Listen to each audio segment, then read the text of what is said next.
আসসালামু আলাইকুম, অপূর্বা ব্লগ থেকে জানাই অনেক অনেক শুভেচ্ছা ভালোবাসা। তোমরা কেমন আছো? আশা রাখি ভালো আছো। আজ তোমাদের জন্য একটি ভিডিও শেয়ার করব, সেটা হচ্ছে ডিম চপ। আসলে এই ভিডিওটা ছিল আমার রমজানের ভিতর, তা আপলোড করার সুযোগ হয়নি, তাই ভাবছি আজই আপলোড করি। কারণ আমরা নাস্তা তো সবসময় খাই, সন্ধ্যার দিকে তো আমাদের নাস্তা খেতে হয়। তো এদিকে আমি আলু সিদ্ধ করে নিয়েছি, আলু সিদ্ধ করে ম্যাশ করে নিয়েছি, আর এদিকে আবার ডিমও, একটা ডিম দিয়ে 4টা চপ তৈরি করব। তো এখন এখানে আমি নিয়েছি শুকনো মরিচের গুঁড়া, শুকনো মরিচ আর পেঁয়াজ।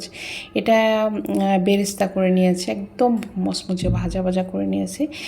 এরপর আমি ওটাকে খুব ভালো করে মিশিয়ে এবার আলুর মধ্যে দিয়ে খুব ভালো করে মেশাবো।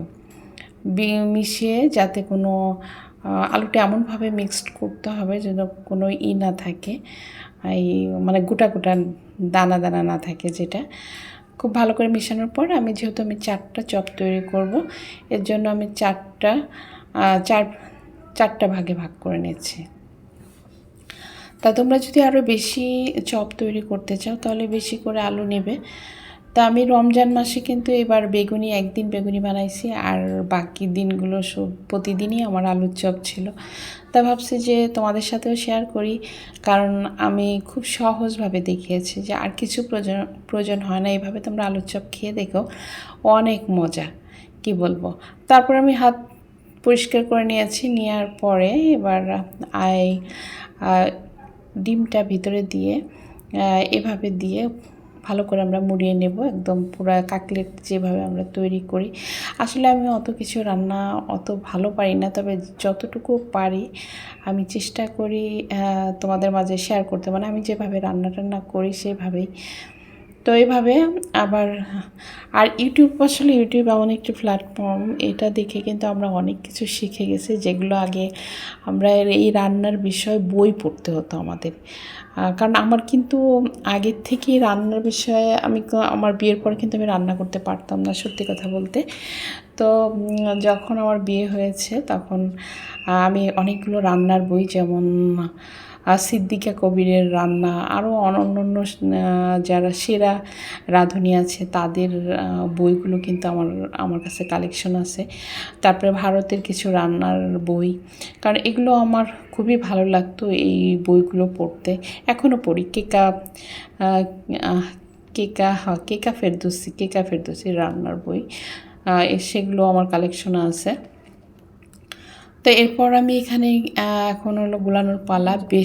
আমি ফার্স্ট বেসন দিয়ে নিয়েছি, এরপরে চালের গুঁড়াটা কিন্তু অবশ্যই তোমরা দিয়ে নেবে, কারণ চালের গুঁড়া দিলে একদম চপটা ক্রিস্পি হয়।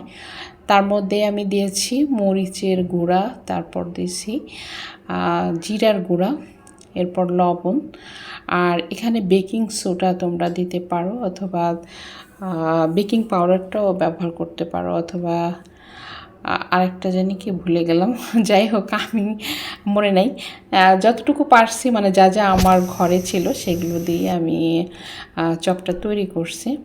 তো এখন এদিকে তেল গরম করতে দিয়ে দিয়েছি, কারণ রমজান মাসে আমাদের প্রচুর ইফতারি ভাজতে হয়, সব ধরনের ইফতারিগুলো আমরা ভেজে থাকি। তো এবার দেখো তেলের মধ্যে চপটা দিয়ে নিয়েছি, আর চপটা এতটা মচমচে যেটা তোমার অনেক সময় থাকে। এটা সহজে কিন্তু এটা নরম হয় না, আর নরমটা না হওয়ার কারণ হচ্ছে চাউলের গুঁড়া দেওয়ার কারণে। এদিকে দেখো আমার একটা চপ কিন্তু বেশি লাল হয়ে গেছে, কারণ আমি ক্যামেরা ধরতে যেয়ে এদিকে আমার হাজব্যান্ড আসছে, দৌড়াই গেছে গেট খুলতে। এদিকে একটা চপ, তবে মজা হয়েছে। আর যে চপটা বেশি ভাজা হয়েছে সেটা কিন্তু বেশি মচমচে হয়ে গেছে। তো আশা করি আমার এই ভিডিওটি কেমন লাগলো, আর ভালো লাগলে অবশ্যই লাইক, কমেন্ট, শেয়ার, সাবস্ক্রাইব করবে। আর অলরেডি যারা সাবস্ক্রাইব করেছো তাদেরকে অসংখ্য ধন্যবাদ।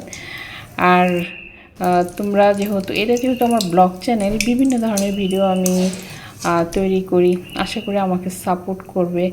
আর আমিও চেষ্টা করব অবশ্যই তোমাদের সাপোর্ট করব যারা আর তোমরা অবশ্যই কমেন্ট করবে, কারণ কমেন্ট করলে আমি কিন্তু কমেন্টের সূত্র ধরে আমি তোমাদের চ্যানেলে আমি তোমাদের ভিডিওগুলো ওয়াচ করতে পারি। তো বন্ধুরা, কেমন লাগলো আমার এই রেসিপিটা? আশা করি সবারই ভালো লাগবে। Thanks for watching.